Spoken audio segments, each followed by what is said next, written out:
As if the McCrispy couldn't get any better, Bacon and Ranch just entered the chat. The Bacon Ranch McCrispy, available at participating McDonald's for a limited time. Ba-da-ba-ba-ba. Reese's peanut butter cups are the greatest, but let me play devil's advocate here. Let's see. So, no, that's a good thing. That's definitely not a problem.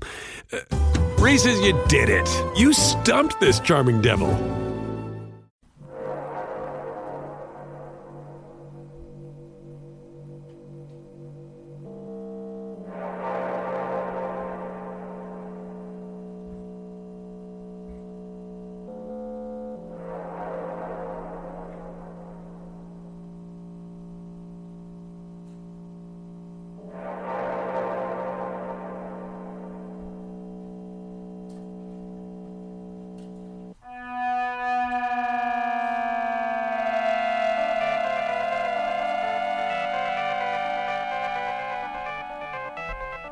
Welcome to the family here on Purple Mafia.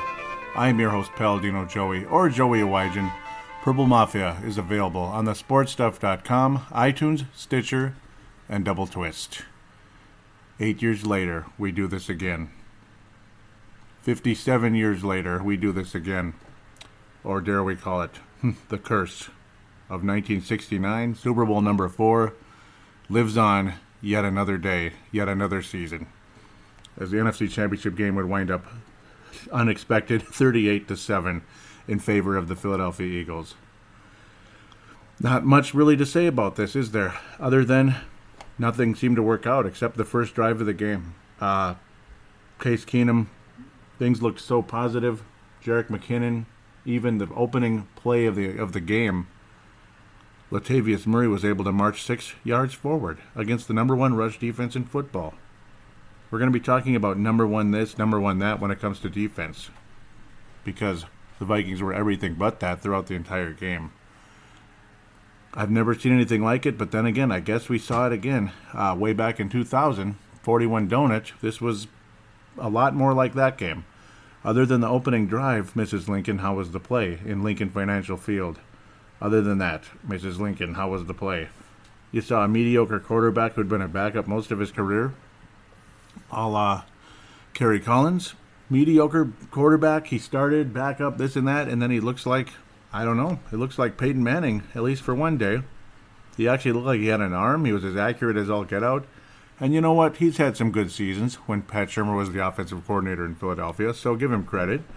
Nick Foles isn't the worst quarterback in football, that's obvious. But do you really think the Eagles are going to win the Super Bowl, or was this just one little magical day for them? I would lean towards the latter. I don't think the Eagles will beat the Patriots, but we'll talk about that in segment number 2.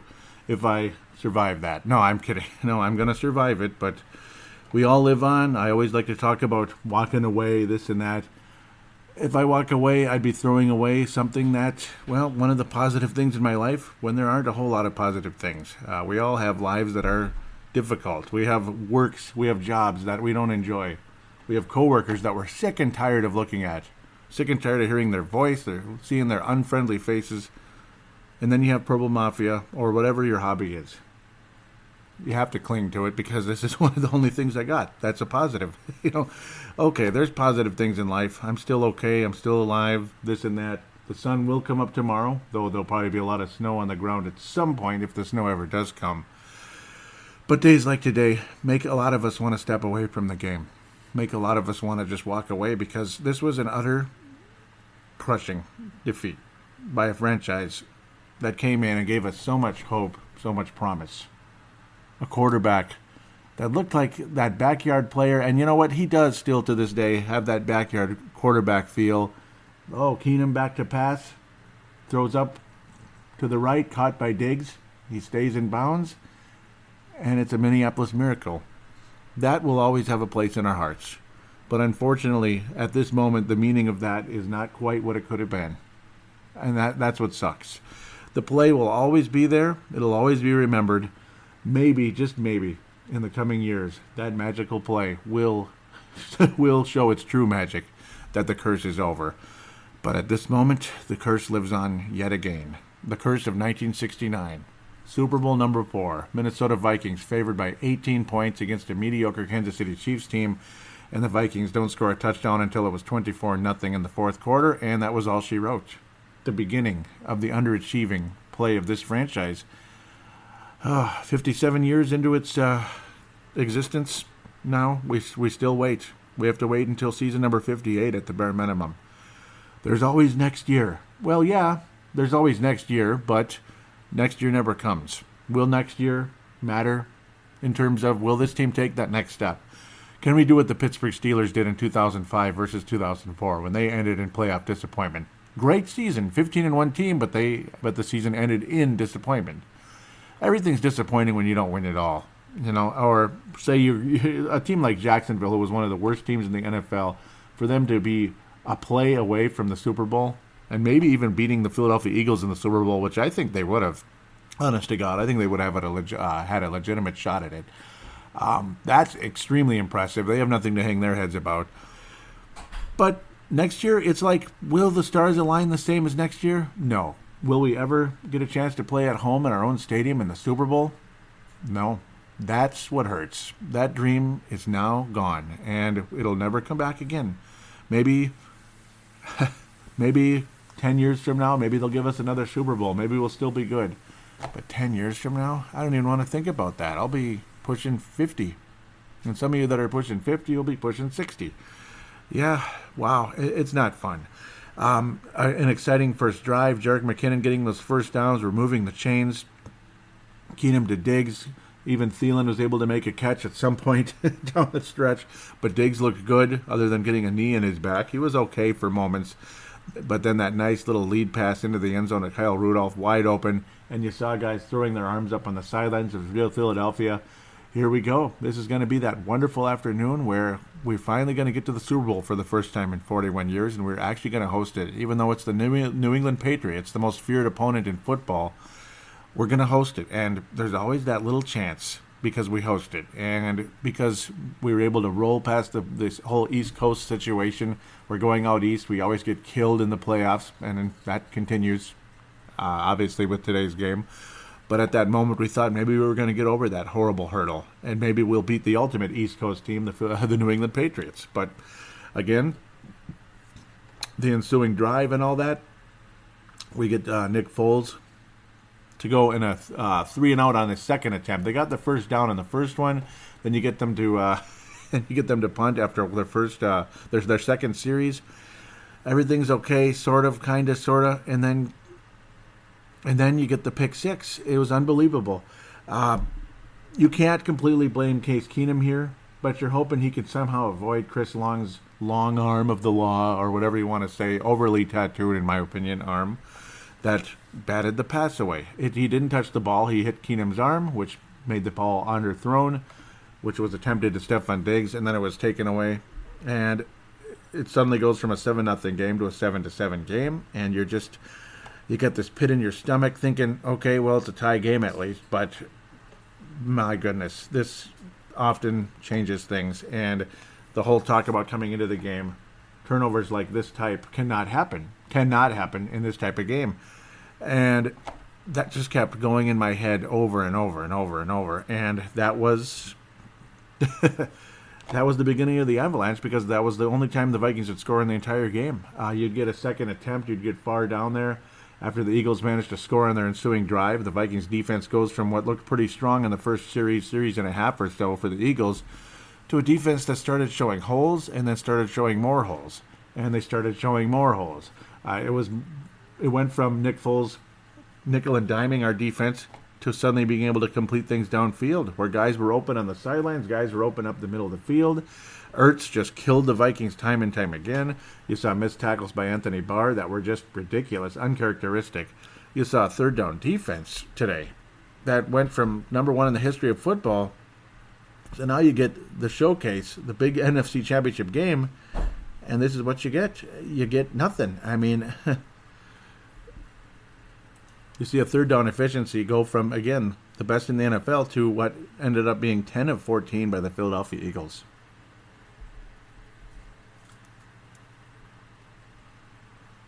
10 of 14 by the Philadelphia Eagles. That's right, 10 of 14. We're talking if it was 3rd and 10, 3rd and 8, 3rd and 6, 3rd and 7, 3rd and 30. I don't know. It wasn't quite 3rd and 30.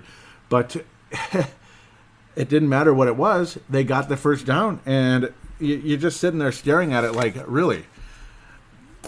This game absolutely falls on the defense much more than Case Keenum. You had the strip sack again when the Vikings were in Eagles territory, deep in Eagles territory. We were in officially the red zone. And then you had the strip sack situation where David Morgan missed a block, a key block that would have helped. So again, you can't blame that on Keenum. Just like you couldn't blame it on Teddy Bridgewater when we lost the game against Arizona. When I had people say, oh, Teddy choked against Arizona. Well, you're designing a play against a pretty good front line of Arizona with no offensive line in front of Teddy Bridgewater. You're designing a long passing play, and you're blaming Teddy Bridgewater for the strip sack. Why? Yeah, you could protect the ball a little better, but maybe he's getting back to pass. You know, I mean, it's just the common sense of some people out there is lacking. So, at the same time, where do we go with Case Keenum as the starting quarterback of this team? I'm telling you, if the money is high, I'm ready to just stick with Teddy Bridgewater. And again, Sam Bradford, I'm not going to commit anything to Sam Bradford unless he wants a very small contract to be a backup quarterback. And that's it. I don't think I want Sam Bradford as a backup, really. And it's not because I don't think he can do it. It's because he probably won't accept it, for one. Secondly, does he seem like this guy that could be a spark plug in a big situation? Or does he seem like the kind of guy that would only be happy starting, regardless, that would bring almost no energy? That's kind of what I see, where Case Keenum is the guy that was kind of a spark plug in that whole situation in Chicago. Case Keenum, I again, you know, we'll talk about this more in the offseason, but at the moment, I'm not ready to commit a like $18 million franchise level type of a contract for him. I'm not ready to do that just yet, but maybe you have to. Drew Brees is still available. The odds of him coming here, yeah, okay. Again, we'll talk about that later. Kirk Cousins, I don't know. Again, offseason, so no, I'm not retiring from Pro Bowl Mafia. Even though I keep sounding like I am. I started calming down as I just got in the car and started driving around for a while. And then, I started to calm down and feeling a little bit better. But offensive line protection, I mean, so many facets of this game today. The Vikings were absolutely destroyed, were out-coached, out-schemed, because it was like almost every play the Eagles ran, they were getting what they wanted. They were getting the first down. I mean, moving the chains is the number one object of the game of football because it eventually leads into the end zone. If you're able to move the chains, your chances of getting in the end zone are a lot higher. That's kindergarten level football. And again, I'm not trying to be condescending to anybody at all. Just saying that's all it took. That's all the Eagles needed to do. And next thing you know, they start going deep. They start making a little bit more aggressive type of play calls. And nobody's on anybody until it's time to tackle them. Then magically we're there after they gain an extra 10, 20 yards after the catch. Sure, that's fine. You know, that's okay. It only happened once, twice, 3 times. I don't know, 100 times it felt like. Patrick Robinson, of course, was the guy. Robinson, not Robinson, was the guy that returned Case Keenum's pass for a 50-yard touchdown. You know what? I think guys could have made a tackle on that, too. I mean, why is Patrick Robinson able to get around, about 9 people, about 9 different players before he got to the end zone? That didn't help either. It really didn't. It was just a frustrating overall, here we go again type of day for us. It was just insult to injury, this and that. Anderson Dejo out with the calf injury, but we don't have to really worry about it as long as he's healthy for training camp now. That's about it, because it doesn't matter. We're not playing in 2 weeks, so we don't have to sweat that out, I guess. Same thing with Pat Elflein getting hurt also in the lower body area. So I know that sounds hockey-like, but that's about all we could tell at the moment. It was more of a lower body injury, not a shoulder injury. So interesting situation with Pat Elflein. Hopefully he'll be ready to go come training camp, because that's all we have to look forward to. Jay Ajayi felt like he could do whatever he wanted. Didn't have any big bursts, but he did have... He was moving the chains time and time again when he was given the opportunity. LeGarrette Blount, same thing, including an 11-yard scamper to pay dirt when it mattered most for him. For me, offensively, easily, it's got to be Jerick McKinnon for the Vikings. Stephon Diggs performed very well as well for a guy, again, who was playing hurt a bit off and on throughout the game. Jarius Wright was solid, but a lot of those receptions were later on when the game was a bit getting out of control. Laquan Treadwell did what he usually does. He didn't catch anything, but he was targeted once. Yep, targeted once. Zach Ertz was as open as you could ever get out. Torrey Smith got what he wanted. Nelson Aguilar got a couple of first downs on key, those third and whatever. Third and long, third and middle. Doesn't even matter. He just got the first down. Torrey Smith got what he wanted. Alshon Jeffrey dominated as well. 2 touchdowns in the game. Caught everything coming his way. Zach Ertz caught everything coming his way. He was often left wide, bleeping open. Anthony Barr, I thought, was probably the worst player on the field for the Vikings today. I mean, he could have tackled Ajayi in his sleep, and he just started stumbling and falling. And it was a key stop that ended up leading to the Eagles making it a 21-7 game. Later in that drive, as Foles jacked that thing up into the end zone, made me want to cry. Alshon Jeffrey jacked that sucker up for 53 yards to pay dirt just a couple plays later. Just, you make the key stop on 3rd and 6. Instead of stumbling and falling, it's a freaking 1-score game. Maybe, who knows what could happen, but that was one of the turning points of the game. You got to make that bleeping tackle, and you just didn't even touch the guy. You fell over. That's horrible. I doubt the field was that slippery when it's like 50 degrees. I mean, I don't know. Atlanta could have had that excuse. Atlanta's defense gave up 15 points in the game. 15. The Vikings defense gave up 31 points in this game because, of course, the 7 was a pick 6. That was a defensive touchdown for the Eagles. 31 offensive points scored by a Philadelphia offense that a lot of us were mocking and ridiculing. But it shows you got to play the game. And there's always this fear. You go out east in the playoffs in big games, things happen. Yankees, Red Sox, Giants, need I mention more? You go there on the road. It's just, unless you're the Patriots, you're another East Coast team, it's not easy to do. Philadelphia lost the NFC Championship game to Arizona because it was in Arizona. It's just home field advantage means so much. Those mistakes, the poor defense against Carolina came back to bite the Vikings. The poor defense against the New Orleans Saints came back to bite the Vikings as well because it helped expose holes in this defense that I'm sure Mr. Jim Schwartz over there, that son of a gun, former Detroit Lions coach, got his revenge on us once again, was able to expose. Yeah, I'm going crazy. It's Doug Peterson was able to expose the defense for the Vikings, and Jim Schwartz did what he could against us as well, against Case Keenum and such. I'm going crazy here, and please don't blame me for that. Doug Peterson obviously was the guy that was cutting the holes in the Vikings. Of course, Doug Peterson, again, the former Packers and Eagles backup quarterback back in the day, and of course an offensive mind that has got him an NFL head coaching job, and he's got his franchise in the Super Bowl without Carson Wentz. Jerick McKinnon for me was the best player for the Vikings, and Kai Forbath made an extra point. You didn't have to worry about him missing a key field goal on a cold, windy day in Philadelphia or a cold, windy day in wherever. You got to see he made his extra point. All right. He made his extra point, so Kai Forbath did his job. Jerick McKinnon, 86 yards receiving in the game. He was valuable. And, of course, some of this stuff was picked up during the game when we're trailing. But, of course, McKinnon did do what he could. I think he would have been a huge factor. And a lot of people thought he was going to be that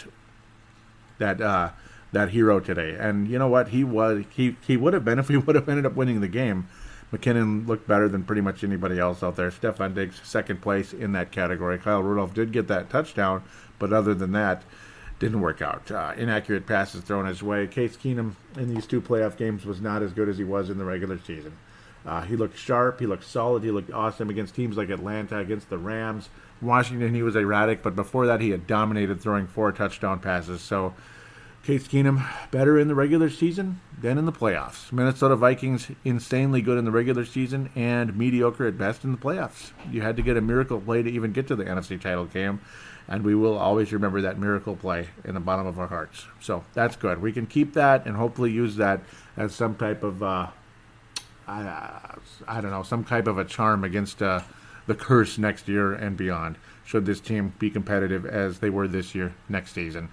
The odds of that happening are usually slim, but you never know. Maybe this time the Vikings are here to stay when it comes to the playoffs, and we got to hope so. Quigley was good from his punting vantage point, of course, almost 50 yards a punt, so that's good. That's nice. We do appreciate that in a big way. Nice to see Danielle Hunter step up and get a big sack when the game was still very much in doubt. That was very appreciated. I thought he had a wonderful, wonderful game. So a guy that had a fairly quiet year, Danielle Hunter, stepped up nicely, getting what would have been his 8th sack of the season, if you count it all in one piece. Jaleel Johnson in over his head a bit.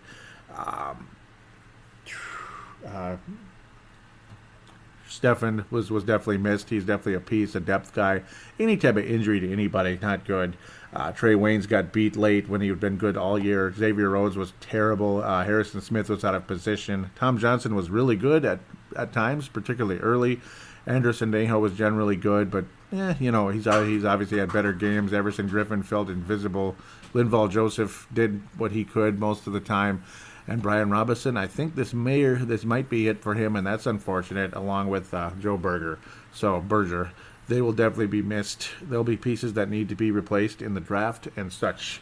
Offensive line. Absolutely, when it comes to the NFL draft. And, of course, defensive line would definitely be something I'm not against. Tom Johnson's not getting any younger. Brian Robinson is leaving, more than likely. And, keep bringing in more depth, guys that are better. I mean, maybe you can get that legendary player, and I wouldn't be against getting some type of improved linebackers as well.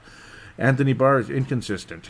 He's got this star potential one day, and the next day he's missing tackles. The next day he doesn't look like the same guy, this and that. Eric Kendricks is good, but he's only as good as Anthony Barr sometimes. So even though Eric Kendricks, I think, is a little bit better than Barr, a lot of times Barr's disruption is what allows Hendricks to get the tackles. So there is that as well. One thing after another in this one, but the 4 for 10 third down conversions is damning as it gets, along with, generally speaking, the defense sucking hard throughout this entire game today. So this one, not nearly as dramatic as the 2009 NFC Championship game. You can only say so much in a game when you get absolutely whooped in just about every facet except field goals. But, Jake Elliott made all 5 of his extra points. So, yay. Punting, we pretty much, Ryan Quigley outplayed Donnie Jones. So he outpunted Donnie Jones. They both actually punted the ball 3 times, if you can believe it. But Donnie Jones did get a couple in the 20, where Ryan Quigley had his second touchback. See, this is weird with the Vikings. They have these awesome regular seasons. This guy didn't do this the whole regular season. And in the playoffs, Quigley gets a touchback in this game and in the Saints game. That's crazy, despite good numbers. Third down defense, the best in NFL history in the regular season and in the postseason. 10 of 14. I mean, need I say more? That's the most damning stat. That's why the Vikings lost the game, along with other crap. But that's one of the big reasons. I mean, if you can't stop them on third down, what are you doing? You might as well just pack your bags and head back home, because we're not going to be in U.S. Bank Stadium until the preseason. How exciting. Exciting. Preseason. That's all we get. So, Fran Tarkenton Award for today's game is Jerick McKinnon. The Christian Toronto Memorial is the entire defense. I'm sorry. Harrison Smith wasn't even close to what you saw. Xavier Rhodes pretending to get injured every 10 seconds, or maybe he gets banged up a little bit, but he acts like he's going to be out for the season half the time. Every 2 or 3 times a week, that's basically what you see out of Xavier Rhodes. I don't know what's going on. It's like you love the guy, but then when you have a game like this, you start getting frustrated with some of his act, and that's what took place today. But I will give it to the entire defense, the Christian Toronto Memorial. It's not going to Keenum. It's going to the entire defense. The offense could have been better, but you know what? They were actually halfway decent. If the defense could have kept the Vikings in the game, maybe forced a turnover of some sorts, things might have been a little different. Unfortunately, Chris Long's batted arm of Case Keenum, not batted pass, but batted arm, was pretty damning, and that was the floodgates being opened by the long arm of the law in Chris Long. So that should wrap up segment number 1. That's all I got to say for now. Fan interaction, the door is wide open for you, and I didn't even post anything yet about that. So we'll be back right after this to talk about a preview of the Super Bowl, a brief review of the Jacksonville game, and a preview of the Eagles and New England Patriots. Go Patriots, I suppose.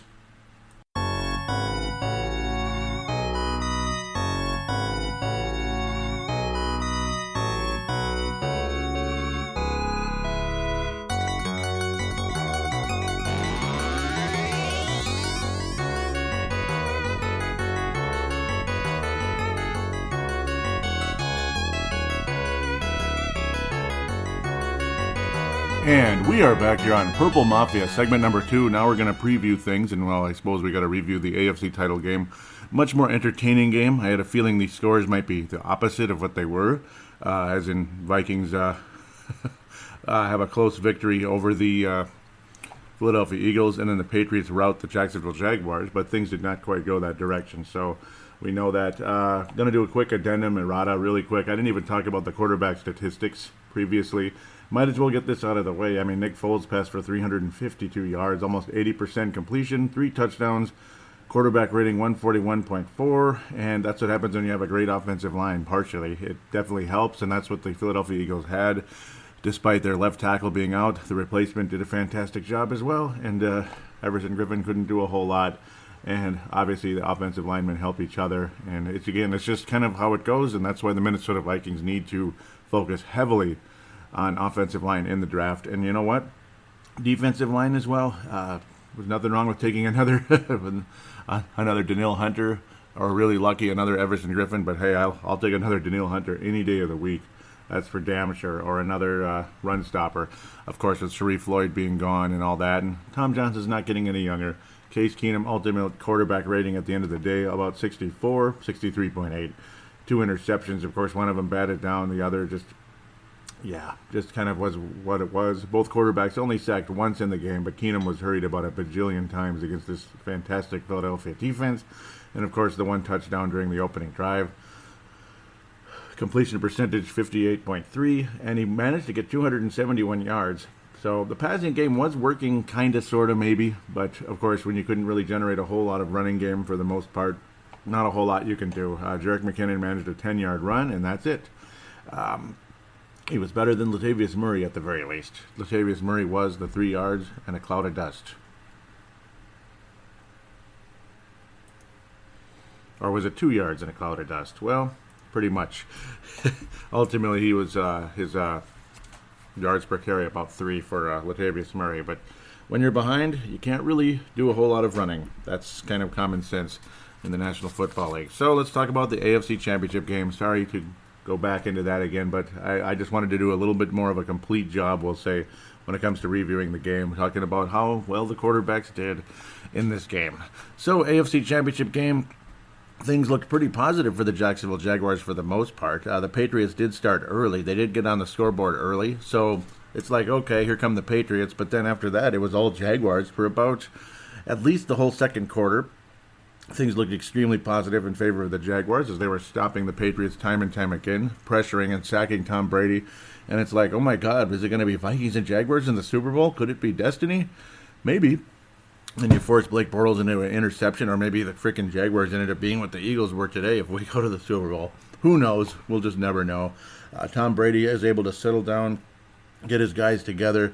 James White was able to get into the end zone, so good for him. He's the guy that ended up ending it last year for the New England Patriots on a screen pass that ended up leading to a championship in that overtime drive that the Falcons never even got to touch the ball in, because the Patriots were on an absolute mission in the second half of that football game. And it was kind of the same in this case. Josh Lambo was able to get some field goals. Blake Bortles was absolutely fantastic in this game, though. I mean, I got to tell you, he really stepped up under pressure throughout the entire game. His percentage would drop during the course of the game and all that, but he was great. He didn't turn the ball over. He did get pressured as the game continued, and the Patriots defense started to settle down and focus in on Blake Bortles. That's what was kind of the difference at the end of the day. Tom Brady, again, the accuracy was up. He didn't turn the ball over. You had Danny Amendola with a nice little trick play as well. Ended up being a 20-yard first down completion. Amendola extremely valuable in the game, of course, getting a touchdown late to put the Patriots ahead of the Jacksonville Jaguars.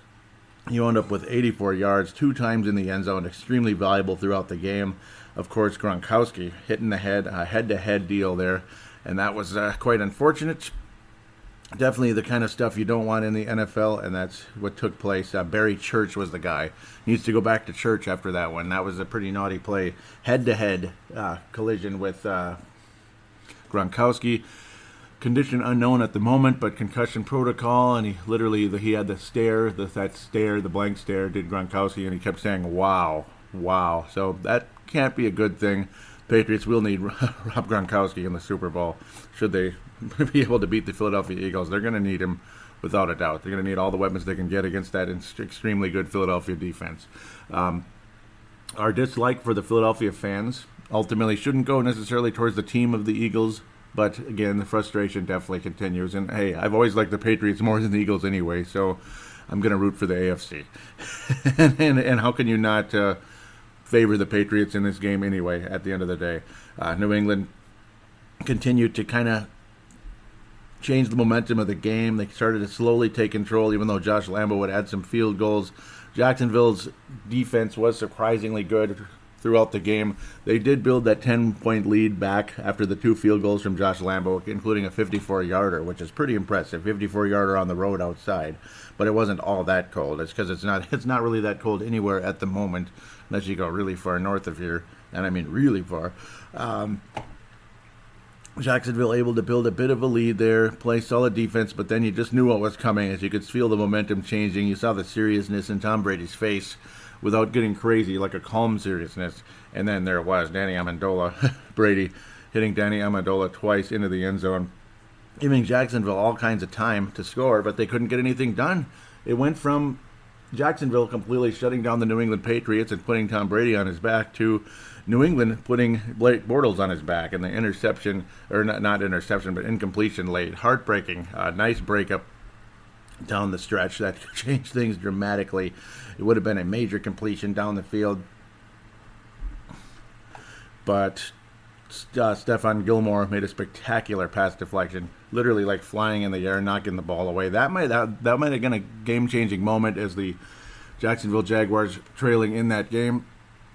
On 4th down, could not get the completion. New England's defense stood strong, and that was the end of the day as the Patriots were able to burn the clock. Of course, Jacksonville still would have had a chance with the ball if they were able to stop the Patriots on 3rd down, but they were not able to do it. A screen pass that led to a 1st down once again for the New England Patriots was all she wrote, as the Jacksonville Jaguars had spent their timeouts in the previous series. They would have had plenty of time to do something once again if they were able to get a completion against this improved Patriots defense, more focused Patriots defense, but it just wasn't meant to be at the end of the day with a 1st down run once again by James White. Oh, it was unbelievable. If you were cheering for the Patriots, actually this was Deion Lewis who was able to get loose on this one. Pretty surprising, as he'd struggled most of the game getting anywhere, but he got the one that mattered most, and that ended the game for the Jacksonville Jaguars. And the New England Patriots go to their 2nd straight Super Bowl, their 8th Super Bowl so far under Bill Belichick and Tom Brady, and their 11th overall AFC Championship. This was their 11th overall AFC Championship game since Belichick and Brady were together. 8 conference championships, 11 losses in the conference final. Minnesota Vikings, well, we won 4 back in the day, but we've lost 6 in a row now. It's unbelievable. All the way back against the Eagles, way back in 1980. It's hard to believe that. Viking team did get to the NFC Championship game, but we ended up losing to the Eagles there. Eagles ended up losing to Oakland Raiders that year. The Oakland Raiders, they were still in Oakland before they moved to L.A. and then back to Oakland in the mid-90s. As we all know, that was John Madden when he was actually an NFL coach rather than a commentator, and a pretty damn good NFL coach led them being the Raiders, over the Philadelphia Eagles in that Super Bowl. And the Vikings now 0-4 against the Philadelphia Eagles in the playoffs. You thought this was easily the best Vikings team to go against the Eagles in the postseason, but apparently this Eagles team they were up to the challenge, of course, and at the end of the day, though, you sit and still wonder what the hell happened to the Vikings defense. Nobody really seems to know. In the locker room, none of the players had any answers. The coach knew something, obviously, in Mike Zimmer, as he was basically like, if you want to blame someone, blame me. They were outcoached. The Minnesota Vikings were absolutely outcoached in the game, and there's no question about it. Jacksonville and New England was a pretty even battle, and the Jaguars fought very hard in that game. You could just see the heartbreak in Blake Bortles' face. He had a hell of a game, and you know what? He gets all the credit in the world. Jacksonville, what they reminded me of this season, particularly in the playoffs, the 10-6 record, all that, they reminded me of the Baltimore Ravens with Joe Flacco when they were go in the Super Bowl or at least get to the AFC Championship game, lose to Pittsburgh or whatever. But in this case, this was a team that really did remind me of the Baltimore Ravens. And you could say a little bit like the New York Giants. Of course, Tom Coughlin back with Jacksonville after all these years, as he helped the Jaguars get to their previous two AFC Championship games when he was the head coach, and Mark Brunell was the quarterback. He had Fred Taylor, guys like that. He had Keenan McCardell. That was a good team. I can't remember the other wide receiver who was actually really good as well, but Keenan McCardell ended up surpassing him. There was a really good receiver. McCardell was like the number 2 guy, and then he ended up being the top guy. I can't remember the guy's name. It's been about, that was about 20 years ago, so 20 years ago when the Jaguars were at last really, really good. Jacksonville is definitely a team to be reckoned with, and Blake Bortles stepped up in a season when a lot of people thought he was the only weakness on that team, and he finally did something in this postseason. He did a good job, I'd have to say, and that Jaguars defense has a great future. That's what happens when you draft well. You go from the cellar to almost the penthouse with Jacksonville when you build a defense to the level they did. And that's why the Vikings improved so quickly under Mike Zimmer. Now, the question becomes with the Vikings, what the hell is next? What the hell is next with the quarterback position, the defense, this and that? Like, what happened? What got exposed? How can we fix it? How can we stop this leaky faucet from leaking too much? It's a disaster. So that's kind of where we stand now. Let's preview the Super Bowl. I'm almost ready to wrap up the segment, aren't I? I'm going crazy. New England Patriots, Philadelphia Eagles. Well, I got to favor New England in the game. They have the experience. They have the coaching. Obviously, Doug Peterson is a very good coach. He's did a hell of a job on us, that's for sure. Hard to believe that Philadelphia offense only got 15 points on the on the Falcons, and then 31 on the Vikings, which are a better defense than Atlanta. Even though Atlanta's defense has improved, they're not that good. I don't know. It was just a momentum thing, I'd have to say, where Philadelphia was still a bit shaken with the Carson Wentz injury. Could they win a playoff game? And then when they realized they could, then things changed dramatically. Philadelphia is a threat to the New England Patriots, obviously. The Patriots are favored by 6 points in the Super Bowl at this moment, but we know how that can always change a bit. 5.5, 6 points, that's kind of where it is right now, and they say it's the biggest point spread since 2009. But we won't talk about 2009 either here. Hard to root for either of those teams. I didn't like the Colts or the Saints in that game. Ugh, couldn't stand it. I was cheering for the Colts but whatever. It doesn't matter now. New England Patriots, though, I think they will win in a pretty close game. Usually when the Patriots win, it is a close one. They don't seem to blow anybody out. I'm looking at a final score, something of the likes of 27-24, New England. The Eagles, they may have spent all their offensive energy on the Vikings. I wouldn't be surprised. I think Bill Belichick's got something ready for those Philadelphia Eagles. Hopefully something legal, right? Hopefully something legal. He's not being too sneaky, too crooked, and Tom Brady can carve up any defense. He figures out a way. I mean, if he can pass for over 400 yards against the Seattle Seahawks of the 2013-2014 era, I don't know, man. Why shouldn't he be able to carve up the Philadelphia Eagles? It was nickel and dime style most of that game until later on. And that's kind of how things started with Nick Foles against the Vikings. It was nickel and dime, getting those short first downs, one after another, just moving the chains. And then he started getting a little bit more confident, started throwing deeper. And then you noticed that Henderson Dehu wasn't healthy, this and that. And Harrison Smith had his worst game maybe ever. You could throw up the middle all day on these safeties who were excellent all season. And that's what took place with Nick Foles and the Philadelphia Eagles. They just threw up the middle all day on the Vikings. I wouldn't be surprised, though, if the Patriots absolutely get things going. It's going to be tight. You might see an interception or two. Who knows? Tom Brady will probably get one turnover in the game. I wouldn't doubt it, but that doesn't mean he's going to lose. I think Tom Brady will throw for the likes of 3 touchdowns. Nick Foles will throw for 2, something like that, and that'll be one of the differences. Brady will just be better. I don't expect Nick Foles to lead the Philadelphia Eagles to a Super Bowl championship. But what's really interesting, and something that a lot of us are forgetting, and I know you're not really forgetting, but you get lost in the season, the way things took place, the Jerick McKinnon, Latavius Murray, Case Keenum, this and that with the Vikings. But in both cases, say for Philadelphia, you have Carson Wentz coming back, so that's interesting, or Philadelphia still has their star quarterback coming back, win or lose the Super Bowl. The Minnesota Vikings have Dalvin Cook coming back. So in both cases, they're ACLs, and that can be a big bummer, but you got to think they're both going to be ready to go come training camp. Dalvin Cook is coming back, and that's one thing to look positively on the future for this Minnesota Vikings team. As frustrating as it is, That's what's different from 2009. Obviously, you have more youth on the team going into 2010 versus going into 2018. You have much more youth on the team, so there is hope. Quarterback position is always a question mark with this team, pretty much since, I don't know, even Culpepper, nobody, half the city didn't like Culpepper because he was too inconsistent back in the day. And before him, you didn't really have a consistent quarterback of the Vikings, dating all the way back to Tommy Kramer in the 80s. So, yeah, I don't know. It's going to be really interesting. I will stand with Teddy Bridgewater at this moment. I want to see what Teddy Bridgewater can do. He put in a pretty good effort against that Seattle Seahawks team. He did. Case Keenum did get a win. He was part of the Minneapolis Miracle, and that pass was where it needed to be, and Stephon Diggs made a great play as well, along with, of course, the mistake by the Saints. But the ball still had to be caught, and it had to be thrown accurately for the Minneapolis Miracle to happen. So we'll see. If Case Keenum is back, I'm not going to complain. I'm not going to get upset about it, but I'm not going to be overly confident either going into the postseason, particularly on the road. Just have home field advantage throughout the NFC. That's all. That's all you need, right? Yeah, easier said than done, but if you can get that done, that hopefully is what you need to get to the Super Bowl for the first time in what would now be 42 years for the Minnesota Vikings. Dalvin Cook is coming back. That's the good part. So now let's get into fan interaction. You're going to get 2 calls from Mad Martin. I will play them in sequence just together. I'm not going to interrupt them.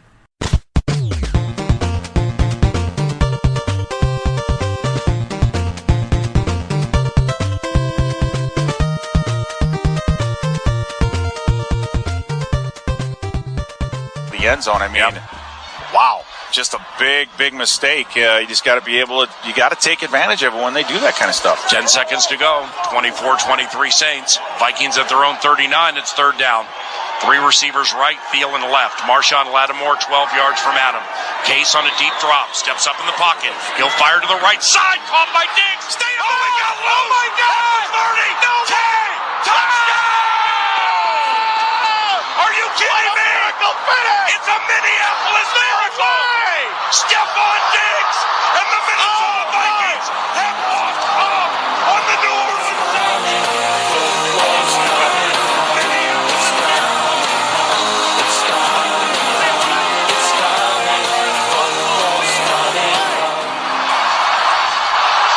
Fans at US Bank Stadium are embracing each other.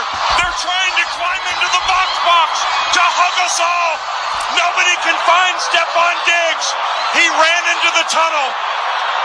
It was never in doubt, my boy. And obviously nobody does play-by-play better than Paul Allen. What can you say? It's Monday morning, I've woken up and it's like, never in doubt that game. Even with 20-odd seconds, I still felt they're going to find a way to win this. We cannot be screwed again. And they did. What a miracle is all you can say. Yeah, I still feel much the same. We're going to the Super Bowl. Whether we win it, that's probably when I start getting nervous, is Super Bowl. I think Philly are more than beatable. I felt your pain last night when you said to me, or you tweeted to me, that that'll be your last podcast if they lose. Can completely understand that. There has been so much heartache over the years, so many near misses, so many times when glory has been snatched away. 09, a classic example. That bloody field goal went through and that was it. Wow, boot was on the other foot last night, wasn't it? We did exactly the same to that bloody team. And let's be honest, it feels good to know that that fan base will be heartbroken today after watching victory snatched away by the Miracle in Minneapolis. And now we can forget about that 09 defeat and put it somewhere in a cupboard and forget about it, because we got redemption. Football's coming home, Joey. I do believe that. I do believe they will win in Philadelphia next Sunday. So we've got a whole week to savour and enjoy the build up to that game where they will defeat Philadelphia. Keep the faith, brothers and sisters, and believe, because football is coming home.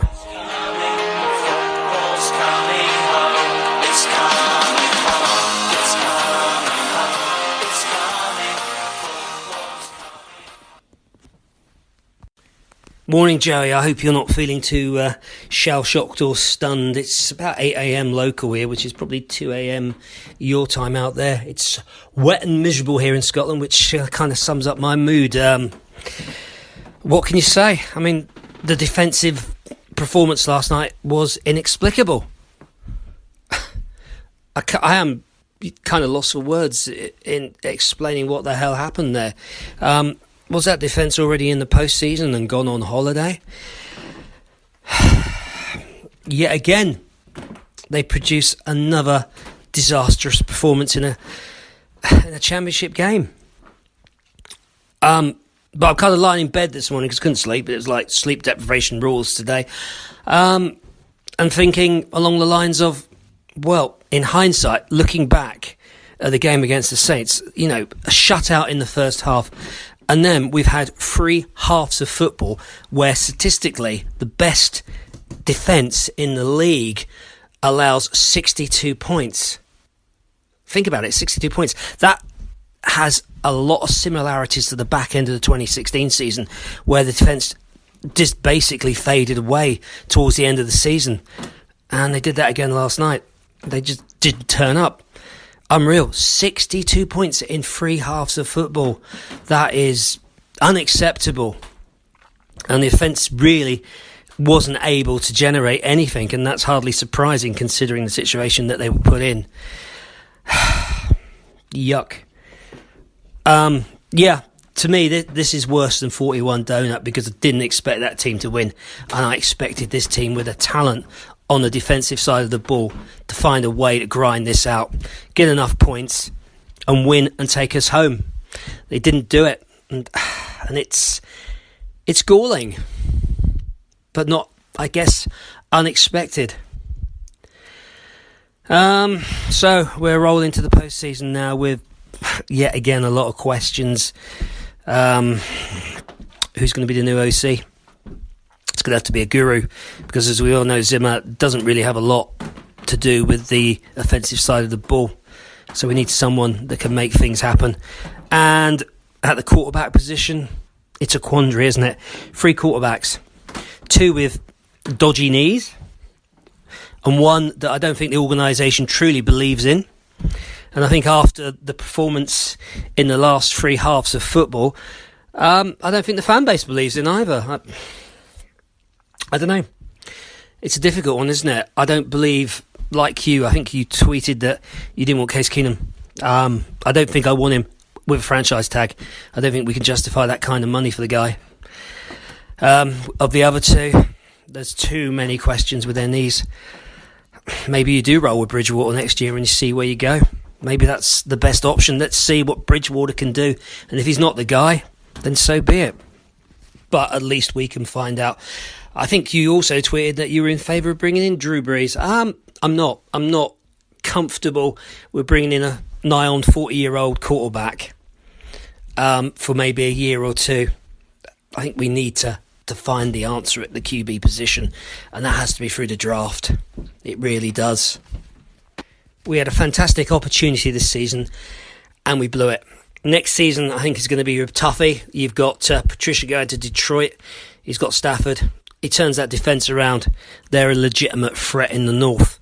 Rodgers will be back, and no doubt he'll be gunning to take down the Vikings in their 2 games. So it's not going to be easy. I think the window of opportunity might have closed. I hope I'm wrong. I hope they find a solution at the quarterback position. That's it from me, Joey. Thanks for all the podcasts this year. It's been most enjoyable. It was a fun ride up until last night, and let's see where we go in 2018, rolling into 2019. Skol, brothers and sisters. I hope you all take care this year, and let's hope and pray that maybe next year is our year. And thank you very much, Mad Martin, Dave Martin, out of Northern Scotland, for the call-ins all season. It's been an absolute pleasure, and keep them coming. They're always welcome in the off-season. They're welcome anytime, so keep them coming. Great welcome to this show, and welcome addition to this show. I think everybody loves what you have to say. Yeah, it's amazing the swing and emotion. Obviously, you go from the Minneapolis Miracle to this, to the Philadelphia disaster, whatever you want to say, Philadelphia massacre. I don't know. It's not quite the Revolutionary War or Civil War or any of those things right now. A little bit further beyond that, I suppose. But then obviously, luckily no one died or anything. But yeah, you don't want to poo-poo what happened, though. It was a terrible and depressing performance from just about the get-go. Obviously, the opening drive was so fun and all that, and we already talked about that in the first segment. But that's obviously so I don't know why I'm rehashing what I talked about. Really liked what you had to say there. And yeah, I mean, the window, is it closing? Possibly. Obviously, the competition is going to be different now. Aaron Rodgers is going to be back, and he's going to be back with a vengeance. Yep, like you said, Patricia going to Detroit. That's going to be a very interesting change over there. I liked what Caldwell brought when it came to the offense with Matthew Stafford. You saw a much different Matthew Stafford under Jim Caldwell. So it's going to be interesting to see how things go, what type of offensive coordinator will be brought into Detroit. Pat Shurmur, of course, going to the New York Giants to help out Eli Manning in his final days there. The Giants looked awfully promising coming into the season, and then bada bing, bada boom, things changed so dramatically. Bob McAdoo, amazingly, is one of the candidates for offensive coordinator for the Vikings. How weird is that? Imagine that. He goes from, you get Pat Shurmur as the head coach of the Giants, and then Bob McAdoo, the the head coach of the Giants, coming to be offensive coordinator of the Vikings. I don't know. I don't like the way things took place in New York with McAdoo as the head coach and Eli Manning and all that. I'm not sure that's a good idea, but I don't know. I'm welcome to suggestions. I'm open to what people think of McAdoo and, of course, many others. Darrell Bevell mentioned by Sebastian Barton. I wouldn't be against that. I think he's similar to Pat Shurmur a bit. He's not the perfect coordinator. He did, him and Pete Carroll obviously worked together on the play call, the decision to go for that inside screen pass with the Patriots in the Super Bowl. We know how that turned out. Ended up being worse than Gary Anderson's missed kick because they basically had the game won. And yeah, it was worse than Gary Anderson's missed kick because I would have put the Vikings up by 10. It didn't cost the Vikings the game. It just prevented the Vikings from icing the Falcons. Either way, it's depressing and it cost things dramatically. But yeah, Detroit's going to be back. They're always dangerous. They're frustrating. Will we ever have a third down defense like that again? 10 guys learn from this. Will they come back healthy? And of course, Pat Elflein with what was called a serious leg injury in the game. Was it a fracture? Was it a knee injury? We'll just have to find out in the coming hours, coming days, coming hours with Pat Elflein. So that's another thing to talk about, where Mike Zimmer in his press conference had said, basically they asked him, was it a serious injury to Pat Elflein? And he said, it's serious, yes. And he refused to evaluate. He said, well, we're not playing anymore, so I don't need to talk about it.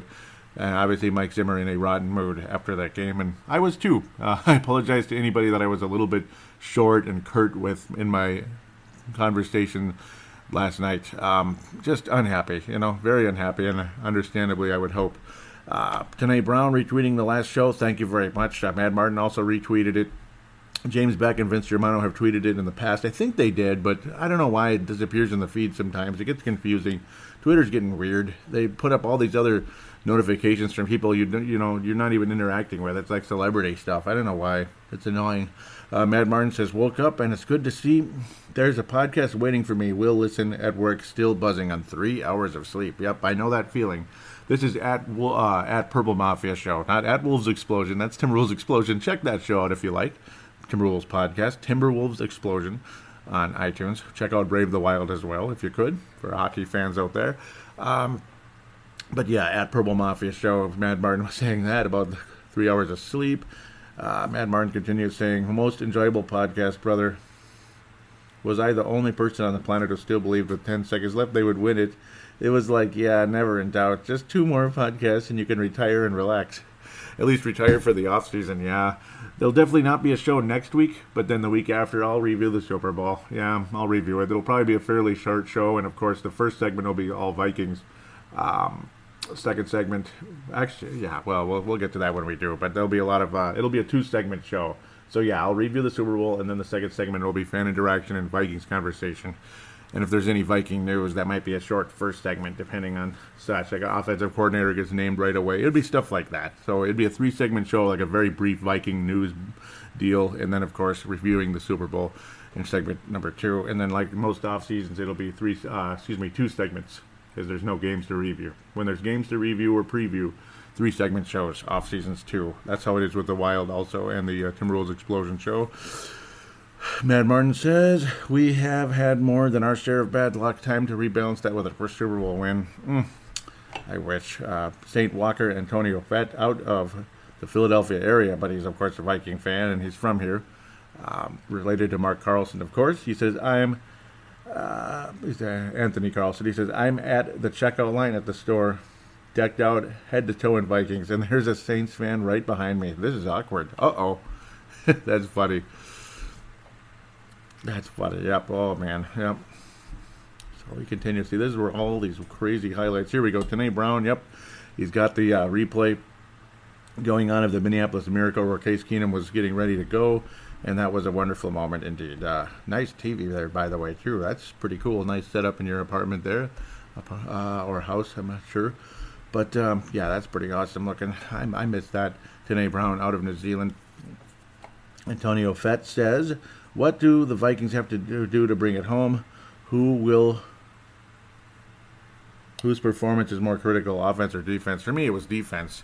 And yes, it ended up being extremely critical because the defense was terrible. So we lost because the defense was terrible. I believe that is how I responded at the time. Yep, I was saying defense first and foremost, can't stop them, can't do anything. And this was well before the game. So look what happened. If we couldn't stop them, we couldn't do anything. And, well, that ended up being right, I suppose.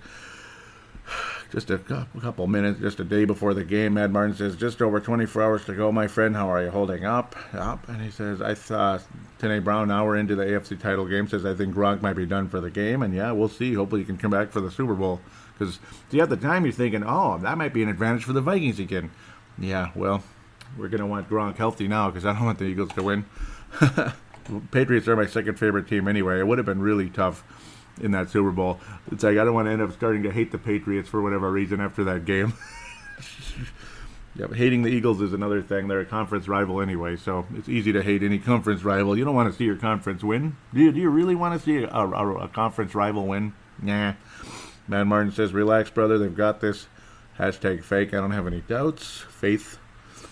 He should have been taken out of the game. Yep, that was the guy that hit Gronk. Great game plan in the first half, but can they keep it up? And what will Bill come with? Yeah, well, they came with the classic Patriots offense, basically, is what they did. Now I believe Josh McDaniels heading to the Colts, so that's interesting. Matt Martin says, in the so-called city of brotherly love, things look ugly for our purple brothers and sisters. I hope we destroy them. And, yep, he was saying how the Jaguars blew it and that Tom and Bill are coming to town. And, yes, they are coming to town regardless if we're in the game or not. He said he's not worried about this game. It's playing Tom and Bill. That worries me now. Yeah. So you weren't too worried about the Philadelphia game. Uh-oh. And Martin was saying we got lucky in the first drive. The ghost of Favre returns. That was after the interception. As we continue, he says, I'm getting bored with indoor teams are 0-12 and playing in the playoffs outdoors.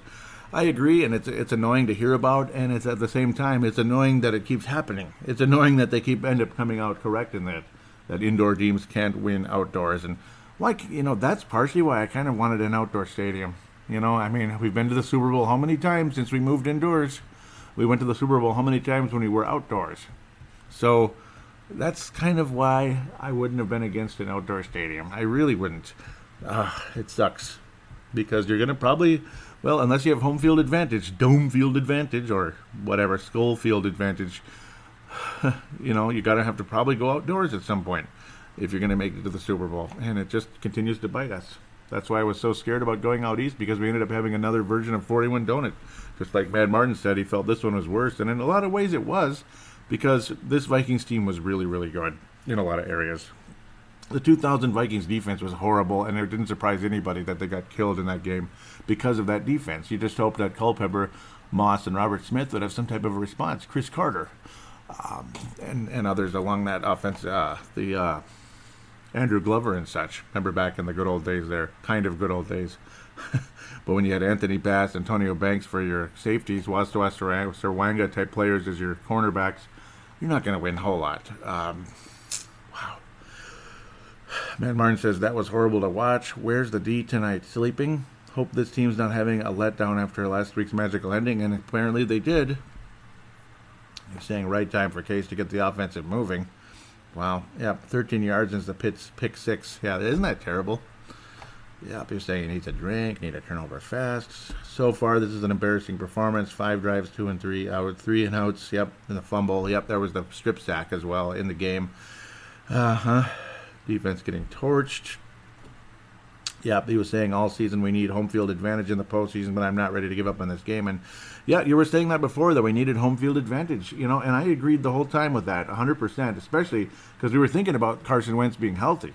And, well, Carson Wentz may as well have been healthy yesterday, because it sure felt like we got sliced up by Carson Wentz in that game. That was Carson Wentz, it felt like, minus the arm, I guess, but yeah. Man Martin says, how the bleep are we getting destroyed like this? The D is complete garbage now. I'm shell-shocked. Yeah, he's saying it's worse than 41 Donut. Yep. I was saying how it's summing up the frustrations over the last 20-plus years for this team, for others 50 years. Here comes the big game and we pee down our leg again. Yep, that was kind of my statement for the game in a lot of ways.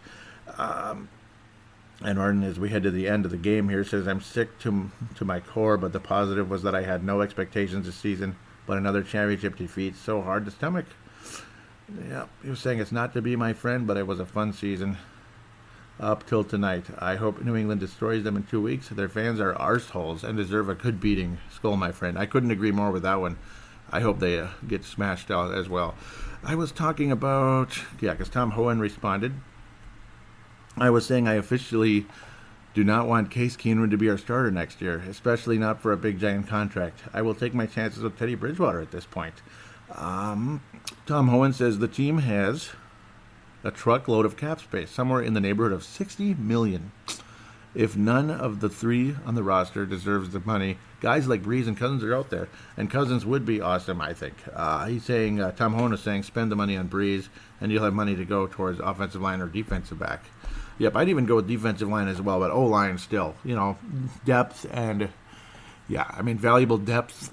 And, of course, starters. Some better starters. Joe Berger's obviously ancient, and he's gonna leave. Pat Elflein, he's having trouble staying healthy, it seems like. The shoulder now, he's got a leg injury. I don't know if he's injury prone or accident prone. I'm not sure what to say, but it's too bad what's going on with Pat Elflein, as good as he is. So already 2 significant injuries. This one sounds like it's worse than the shoulder injury, which was more of a nagging injury, I would have to say. But yeah, if you're having shoulder injuries in your rookie year, I don't know. That can't be good, can it? Ned Martin says, I hope they tear them apart. I don't want another stopgap old man. Yep, he was saying that about Drew Brees. As good as Drew Brees is, I don't know. Circus Clown says, I don't think the franchise guy is on the roster right now. Case would be a good 1 to 2 year gap guy. Need to draft one. I don't disagree with that, as long as Case Keenum doesn't end up with a $1 trillion contract. Yeah, we don't want to give him a 5-year deal. Try to, you could maybe go with the Sam Bradford type contract, like 2 years. Maybe it's a lot of money, but it's 2 years. And hey, he'd be set for life. So I don't think he could complain too much for a guy that at one point was fighting to be in the NFL. A guy that was undrafted and all that, in Case Keenum's case. Yeah, I wouldn't be completely against, obviously, a good scenario is bringing back Case and Teddy, and then, of course, a developmental quarterback in the draft. Free agency is risky, sometimes it works out, but how often does a quarterback from free agency lead to a Super Bowl? It eventually did with Drew Brees, but he was much younger at the time. The Drew Brees was in his prime. He was just entering it as he was leaving the San Diego Chargers, because they had developed Phillip Rivers behind Drew Brees, and that's what lit a fire under Drew Brees after he struggled for a few years in San Diego with the poor offensive coordinator and poor head coach over there in San Diego for a few years there. Mostly poor offensive coordinator, though. Man, it's unbelievable how good some of those Chargers teams were, and they still didn't do anything in the playoffs because the coaching just wasn't up to par in the playoffs. And it sucks to see this happening with the Vikings again. Hard to believe. This really did remind me of Christian Ponder against the Packers, or most recently the Packers coming into TCF Bank Stadium when we were having that promising year in 2015 with Teddy Bridgewater at quarterback, when the Packers rolled into TCF and just slaughtered us. It was really dumb. That was dumb. Mad Martin's continuing, saying, I understand if you don't do a podcast after this performance. And so the wait goes on, my friend. I'm going to bed. How different this Monday is going to feel. Sturkis Clowns, though, I do appreciate that. Nice to hear from you, by the way. I hope I'm following you. That was a good. Yep. Oh, James Christ one. I've interacted with him before a couple of times. Yeah, nice. Yeah, that was a good. That's a star. I think that's a star candidate for the show. Tanae Brown says, of course, out of New Zealand. If I didn't mention. He was asking what game did Bridgewater choke. 2-minute Teddy was pretty clutch. Blair Walsh lost him his only playoff game. And yeah, because I agree with that. What happened to the comment where, let's see, somebody was kind of coming back. Maybe did he delete? Oh, okay. Reda Van Marisech says, and then take our chances with Ponder, T-Joke, that being as far as Jackson or Castle. Sure, why not? Either we keep Keenum or as a bridge guy and draft someone, which I would not be against, or we sign someone like Cousins. It's, again, lottery. But one thing I agree is Keenum is not the guy to win a big game. Neither is Chokewater. So I agree with most of what he's saying there. I don't know about the Chokewater part, though. And that's where Tanae Brown was saying, what game did Bridgewater choke? See, people kept saying it was the Arizona game. No, I don't think he choked in that game. I think it was, of course, that was the Arizona game in 2015 when he was strip sacked. That wasn't choking, though. I think that was the offensive line's poor protection and poor play calling by Norv Turner. Why are you calling for a long pass with an offensive line like that in that situation at the end of the game? That was not worth it. You're just trying to get into field goal range for Pete's sake, so you're trying to design a long pass where it takes about 5 or 6 seconds to develop with an offensive line that wasn't protecting Teddy to begin with. So, I don't know. I can't really blame Teddy on that one. It would be nice if he just got rid of the ball, perhaps, but I don't know. Reda Van Marisech says, I'm not going to discuss this now. I saw enough of him, and he's not even Keenum. Later, I can provide arguments why I think so. Well, and you're welcome to do that. It's not a bad conversation. I'm going to give him a follow. Sorry. Yeah, he was following me. And I didn't follow him back. I gave him a follow. Not bad. That was not a bad conversation. So, we'll continue. Sam Gupta says, brutal game, but it does not overshadow the great season. I understand. But you get tired of the regular seasons being good and then garbage in the postseason. But I'll continue. He says, nobody expected the Vikings to get this far, especially with their backup quarterback. Yeah.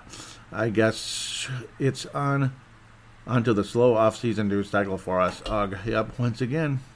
Yep, he was saying, I'm sure it's coming. Nights like this one make you wonder how long we will wait. We'll need to wait, but I'm sure it's coming, or I'm hoping the day will come. UK Minnesota Vikings says, terrible performance, nothing else to say. And that's it. That'll wrap up the Twitter segment. That was definitely elongated, but good. Very good conversation from everybody there. Going to give a quick shout out to MN Vikings Haven. Trevor Wickerin, the founder of that page, kind enough to allow me to post links to Rule Mafia on the Facebook page, and they have wonderful in-game discussion and, of course, off-season, regular season, any type of transaction news, all this and that, and just cool postings during the course of the week. Very wonderful Facebook page, and I encourage you to join it, and many of you have. Now let's get to the Purple Mafia Facebook page, facebook.com/Purple Mafia Show. And we'll jump on board. Let's see. Well, where was it? Oh, yeah, there's so much stuff. So, the most recent show, there was no comments in that one, so that's all right. If we, that way we can continue. I posted the Tecmo Bowlers, it was the Tecmo Bowlers highlight against New Orleans. Very cool how they were able to reenact the final play against New Orleans on that one. Pretty cool. Justin Mayer Henry says, and of course they also added in Paul Allen's play call on that as well. That was pretty cool. Justin Mayer Henry out of Colorado says, what did you think of the post-game presser? Zim looked like a little kid. It was great. And yeah, I was saying how we're literally happy like little kids after a game like that. Sebastian Barton says, epic. Todd Paula Horn says, 7 Heaven. Yep, 7 Heaven and Minneapolis Miracle. So now we'll continue. I was saying the only way to end a drought is to climb the steepest hill. And I was saying only God could write a storybook like that. And the stars looked aligned, and they ended up not being. It was heartbreaking. I don't even want to read it now because I'm so sad about it. Gerald String out of Nebraska says, amen, brother. Diggs gave all the glory to God for the miracle. I believe this is finally our year, and it was a wonderful feeling at the time. Todd Paula Horn again says 7 Heaven. Gerald String says I love Montana and Great Falls. Used to come out there every year for MABA. I worked for Winfield United, so I had some cooperative customers out that way. Mountain View Coop. Anyhow, great country and great people out your way. That's really cool. Gerald String says, by the way, welcome to the Purple Mafia Nation. Todd Paula Horn says, not a bandwagoner, born in Minneapolis and was raised near Grand Forks. Moved out here in 1984. Been a diehard fan all my life. Thanks, though. And yes, I think he mostly meant welcome to the show, welcome to the podcast. He didn't necessarily mean it as you just joined the Viking fan base. But yeah, he meant it that way, if Todd Paula Horn happens to be listening. Josh Amir Henry says, I had no words last night. I just stood in front of my TV with my hands on my head in shock. This morning, listening to the players talk about it, and when I heard CC on his show on Fox Sports give his recap, it brought tears to my eyes. Been a long time coming, but there's still work to be done. Gerald String says, I'm still in shock. Justin Meir Henry says, I listened to Paul Allen on the last play over and over on the way to work this morning and started crying again. Ha ha. Yep, I was saying I get goosebumps. Josh Mayer Henry, also out of Colorado, of course, says, I normally listen to Fox Sports on Fantasy Sports Network, but this morning had to listen to PA and KFAN just to hear him talk about the moment. Yep, it was amazing. It really was. It was a fun show to listen to, wasn't it? It was a fun week. Pat Shermer reportedly is the choice to become the Giants' next head coach, and that is very much reality. Sebastian Barton says, everyone is upset, but I'm happy for him. Anyone who goes to Cleveland deserves a real shot. Yep. Brian Rentz says, after he called a pass play with 1:20 left in 3rd and 10 on 1st and 10, I was ready to help him pack. Worst case happened. Interception. Worst case, literally, right? Cedric Paulding out of Mississippi says, congrats. What about Mike Mularkey as a replacement? Maybe. We'll see, because obviously he left the Tennessee Titans. Hey, I thought he did an okay job with the Titans, and he's obviously been a name in the NFL for forever, Mike Mularkey. Yep, then there was the video from all the heartbreaking endings that ended up with the wonderful Minneapolis Miracle. All the heartbreaking close game endings. Matt Emer says, so much hurt, we deserve this. We have walked through purgatory. Now it's time to head to the promised land. Matt Emer out of the UK. Mark Carlson out of Iowa, Purple Mafia Hall of Famer, says, there is a new champion in town, a new era is beginning, and a new face on the poster that says, don't leave any time on the clock, this guy will beat you. The team has confidence, and so do I. Yesterday was just one of those phenomenons where there was nothing you could have done, so that's the hope that things will change indeed. So, yeah, I was talking about how the offensive line is paramount in the draft as we head into the in-game thing, but I won't get too far into this. There's a lot of conversation back and forth. But I took a while to post the post-game thread, so I might dig a teeny bit into the in-game one. I was saying offensive line is paramount in the draft. I think that's where we should go at the early parts of it, even trade up more than once if need be. I want at least 3 offensive linemen drafted. Brett McCarthy out of South Dakota says, who's our quarterback next year? Not sure on the 3 we have. I know Bradford is gone. Case not sold on, and Teddy has not taken a snap in 2 years. Yep. Tony Coleman out of South Dakota says, I don't know if I'm going to be able to listen to this episode right away. Don't know if I can handle it. Gerald says, and Tony Coleman, of course, out of South Dakota. Gerald says, yep, and both of these guys are Purple Mafia Hall of Famers.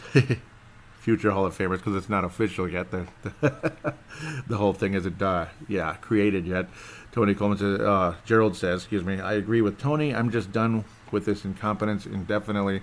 Gotta check out for a while. Not sure I can get back on the bandwagon again either. What's the point? Do we have a chance next year? I sincerely doubt it. And I feel your sentiment there because, it's going to be tougher. The stars were aligned this year and things just didn't happen. Again, things didn't happen. Dave Hickey out of Iowa says, I knew there was a reason why I hated green. Now I got 2 reasons. Meaning the Packers and now the Eagles. I don't think I'll even watch the Super Bowl. Gerald String says he's not watching. Gerald again continues, says, sorry, Joey, but I'm puking. I'm bleeping sick of Patriots, like gagging sick, and I don't think the Eagles have any chance. Okay, I'll give them 0.0005% chance. Ha! Tony says, I literally have 0 interest in the Super Bowl at this point. I may soften in the next 2 weeks, but for now I have no desire to watch. Understood. Dave Hickey wraps up this section, says, this is going to be a tough one to talk about for a while. I'm going to try. and not get so vested in sports. Just tears me up to be a Hawkeye and Vikings fan. Just a killer. No doubt. Post-game thread. Pardon me. Yeah, this one's a little more busy than normal, understandably. Justin Mayer Henry says Vikings equal trash. Jesse Ball says 2001 Vikings again. I'm sick. Yep, and that was again, 2001 in January. 41 donut. And that's exactly what it was to me. An East Coast thrashing. Robin Sullivan, locally out of Brooklyn Park. Robin Sullivan says, glad to see Shermer go. I blame him for the most part. We had a great season. Many mistakes were made from every direction today. Live and learn. They were not prepared for Foles at all, or this game, period. Still stand by my team, though. Brett McCarthy says need an offensive coordinator and depth on the O-line and a quarterback and defensive backs. It was a hell of a season. Got farther than I thought they would. I knew this was going to happen if we went to Philly. Yeah, I was scared going in, too. Jerry Hicks, who I believe is out of St. Louis. He's originally from Minnesota, though. Says brutal. The only words I have right now. Robin Sullivan jumps back in. Says one thing for sure is people will be talking about Diggs and the Minnesota Miracle for years to come. Absolutely. If we're still talking about the Ahmad Rashad Miracle, we'll definitely be talking about the Minneapolis Miracle, because this one was bigger than the Ahmad one. That one put the Vikings in the playoffs. This one put us in the NFC title game. So it's a big one, and you hope that it's this was more of a literally like a football miracle, where the other one was more of a big play at the end. Eric Mustard says the Vikings really viked up that Viking game. I should be used to it by now. But I was at least looking for a competitive game. Sigh. We'll see what happens in the offseason regarding the quarterback situation. Hopefully Cook will be healthy too. And yes, Dalvin Cook is the interesting factor going into next season. If he's as good as he appeared to be, we could be in good shape offensively next year, at least with the right coordinator in charge. Tony Coleman says, I truly thought this year was different. I totally bought into bringing it home fantasy. I started to believe, but no, same old Vikings, building us up only to break our hearts in a spectacularly devastating fashion. R.I.P. Skull to the Bowl. R.I.P. Bring It Home. R.I.P. Super Skull 52. The curse is real. Yeah, I think it is too. That being said, I thank the Vikings for a truly remarkable season and all the fun I had along the way. I love this team in spite of it all. Beyond that, I don't want to talk much about it. Yep, I gotcha. Dave Hickey comes back, says brutal is a good word for it for sure. I was thinking of 3 different words. Pathetic, embarrassing, and typical. Gerald String, things to stop doing in 2018. Cut out the stupid, childish end zone celebrations. They are retarded and stupid and unprofessional. Things to start doing. Get prepared for games instead of practicing end zone celebrations. When you win a Super Bowl, you can do your stupid little end zone celebrations. Well, it didn't help. And you're hearing rumors come out from Uber drivers in town that guys were still partying up well into Tuesday about the win over the Saints. That's not good. And that kind of reeked of what happened with the New York Giants as well. Guys were way overconfident going into that New York Giants game way back in 2000. Totally different team, but same possible reasons as to why things went the way they did. The guys just were not prepared in this game. It's on the players, it's on the coaches, it's on both. If you're not prepared to play a game and you completely go back on everything you've done all year, obviously something's up. It's not normal. I mean, that's not normal. This was the worst game since the Indianapolis Colts game in U.S. Bank Stadium last year, when that team just torched the Vikings. A terrible, terrible Colts team terrorized the Vikings in U.S. Bank Stadium. And that pretty much wrapped up our postseason hopes that day. Very similar, actually. Gerald String says, for Pete's sake, that's your job. Act like you've been there before. Yeah. Mark Carlson's thoughts on the game. I could handle the loss a lot better if the score were closer. I thought we had a strike force offense that could score and keep us in the game, and a shutdown D that would do the same. It's like they ran out of gas on the last 10 miles to the Super Bowl. Skol to you, Joey, for a fine season of covering the team. Skol to all my purple friends. Mark from Iowa. Yep. Gerald String says we're all hurting this morning. Yes. Did I call him Gerald String? Cedric Paulding. Yes, it was brutal. But we lost to a better team. They're riding the underdog wave. We spent a lot of emotion last week, and we're mentally drained. We won 14 games this season. Skol. It just sucks how ugly it ended. Vikes were outplayed and outcoached. Coach Mike and the team gained valuable experience. We're trending in the right direction as a franchise, and I surely hope so.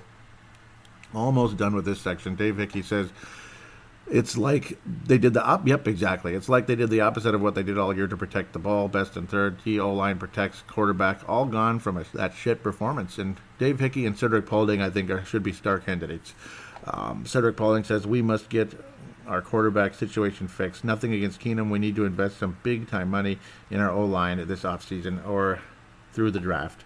We need more speed in our secondary. Newman and Waynes need to go. Yeah, I think Newman's done. I think he's finished, and that's too bad. But it is what it is, and that's where you try to fix that in the draft or even free agency. I mean, there's nothing wrong with free agency with a defensive back, but it depends who's available, and we're not.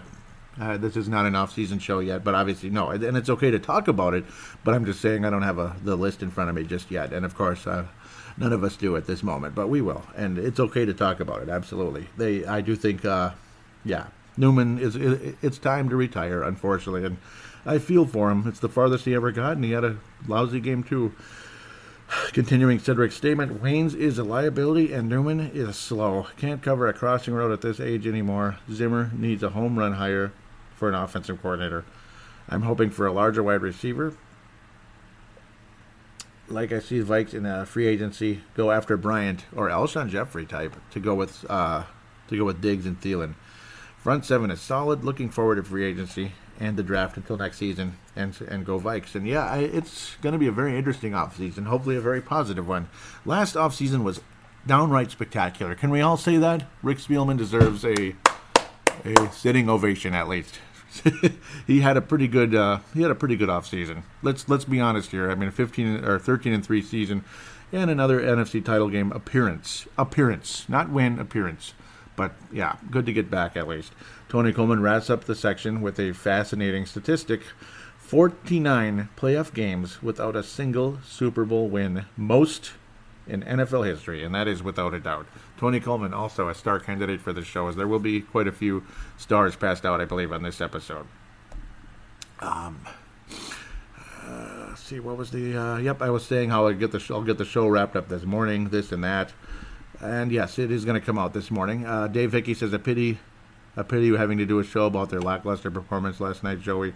I wanted to comment on the fact there are rumors going around that the Vikings are considering hiring Ben McAdoo for the offensive coordinator. In my opinion, that would be the stupidest thing they have ever done. He took the Giants from winners to losers, and that's who they want to replace Shermer. Yeah, and Shermer's replacing him as head coach. I'm with you, Dave Hickey. I think that would be a mistake. I think it would be a mistake too. But, boy, I mean, too bad it's out of our hands. I wish it wasn't. Hopefully it's just a rumor. That's about all we can say now. Final post here. Okay, yeah, this was all Tony Coleman's. Oh, no. Yep, that was when the whole situation, that was the previous one. This one is now. Yep, he was saying it looks like it'll be a cloudy day in Philadelphia, Pennsylvania. The high will be 53, the low will be 39, and as of now, it doesn't look like the weather will be too bad in Philly. It could be much worse. And no, it wasn't too bad, but the Eagles did what they did. Eagles flew, I guess, at the end of the day. So that will wrap up the fan interaction segment, mercifully for some of you. No, I'm kidding. No, I loved it, but mercifully in terms of the frustration and the sadness and all that. I'm trying to look for, there he is. Yep, so I want to make sure I get to all the stars out there. So the stars for this episode, it's tough. It's always tough. The gold star for this episode is going to go to Dave Hickey and Mad Martin. They will, I'll give it to Dave Hickey and Mad Martin for this show. Obviously, good conversations back and forth. I'm going crazy. A lot of you deserve gold stars, I think. Cedric Paulding and Tony Coleman will get silvers. Mark Carlson, Circus Clowns, Jamie Christ won. Absolutely a bronze star. I think, Circus Clowns, you guys will all get stars for this show. Tony Coleman, a gold-plated silver star. Awesome overall job on this episode. Dave Hickey will ring in the gold for this one. Matt Martin gets the gold as well. You guys just absolutely great. The 2 call-ins and the great conversation throughout the season. So you guys getting recognition always. And, every one of you is so great. Sam Gupta always deserves recognition as well. Always appreciate him coming in. Good things to say. It's been a sad finish to a wonderful season, without a doubt. This was definitely something else. 10 seasons now covering the Minnesota Vikings on Purple Mafia. It's crazy. This is 10 full seasons. Definitely will be back to review the Super Bowl, believe it or not. Much as we all hate to think about not being there and the dream that died as the possibility of playing at home, it would have been a phenomenon. This was a Halley's Comet event, and we slept through Halley's Comet. At least the Vikings defense did. We missed it. We missed Halley's Comet. So I guess we got to wait 86 years to see it again. That's about it. But no, maybe we'll be able to host the show again, or host the Super Bowl again at some time more recently with such an amazing stadium. But it's got to be at least 10 years from now, right? That's the one thing. And things will be a lot different 10 years from now. Maybe it'll be less than that. Maybe we'll be really lucky. Maybe they'll love us so much they'll come right back 5-6 years from now. But I don't know. Sad. It sucks, but it is what it is. I want to thank all of you for wonderful fan interaction throughout the season. As eventually there'll be State of the Vikings. Of course, there'll be the Super Bowl review 2 weeks from now, which will probably be fairly short depending on how much news comes in and how much fan interaction comes in with it. Also, the next show after that will more than likely be, unless there's some major news thing before that, but more than likely be State of the Vikings, which I will pass out the Stars of the Year award for the fan interaction. And, of course, the MVP, most improved, or not most improved, but biggest surprise and biggest disappointment of the 2017 season for the Minnesota Vikings. Player-related, mostly, but some people might put in events or coaches or whatever, but generally I like to stick with players. And if you want to put more than one, that's up to you for a certain statistic. If you want to say these 2 guys are tied for this or that, that's up to you. So that's how things will go in the next coming weeks or so into February and March. After State of the Vikings, it's the free agent show. After free agency, it's draft preview, and then draft review, and then here we go. Before you know it, it'll be hot out again, and then it'll be getting into the dog days of summer, and you'll get training camp back in Mankato. It all comes faster every year, because every year is shorter than the previous, it seems, because it's a smaller percentage of our life span over the course of time, as we all know oh so well. Thanks again. Take care, and we will talk about the Super Bowl in 2 weeks, everyone, and God bless.